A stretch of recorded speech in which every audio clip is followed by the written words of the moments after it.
The Fortune of War by Patrick O'Brien. Read by Robert Hardy. The warm monsoon blew gently from the east, wafting HMS Leopard into the bay of Pulo Batang.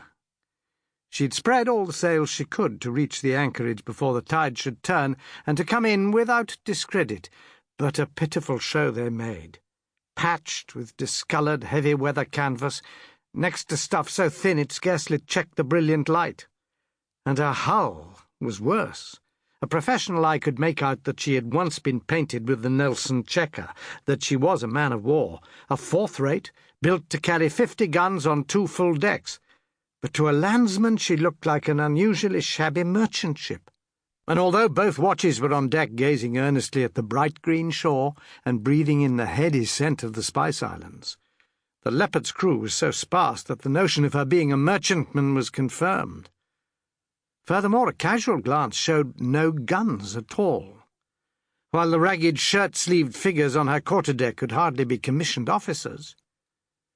These figures all gazed with intensity down the bay to where the flagship rode, and beyond it to the spreading white house where the Union flag flew. A signal ran up on a second flagstaff to the right. "They desire us to heave out the private signal, sir, if you please," said the signal midshipman, his telescope to his eye. "Make it so, Mr. Weatherby, together with our number," said the captain, and to his first lieutenant, "Mr. Babington, round 2 when we're abreast the point, and start the salute." The Leopard glided on. She came smoothly to the wind, and her single carronade began to speak. 17 feeble bangs, like damp squibs, over the miles of deep blue sea. When the last faint yelp had died away, the flagship began her deep, full-throated reply, and at the same time another hoist ran up on shore. "Captain, repair to flag, if you please, sir," said the midshipman. "Barge away, Mr. Babington," said the captain, and walked into his cabin, where his faded, shrunken, full-dressed uniform was laid out, scrubbed and brushed. As he put on the gold-lace coat, he heard the voice of his steward raised in blasphemous, whining fury. Killick there, what's amiss?" "Which is your scraper, sir, your number 1 scraper? The Wombat's got at it." "Then take it away from him, for God's sake." "I dursn't, sir," said Killick, "for fear of tearing the lace."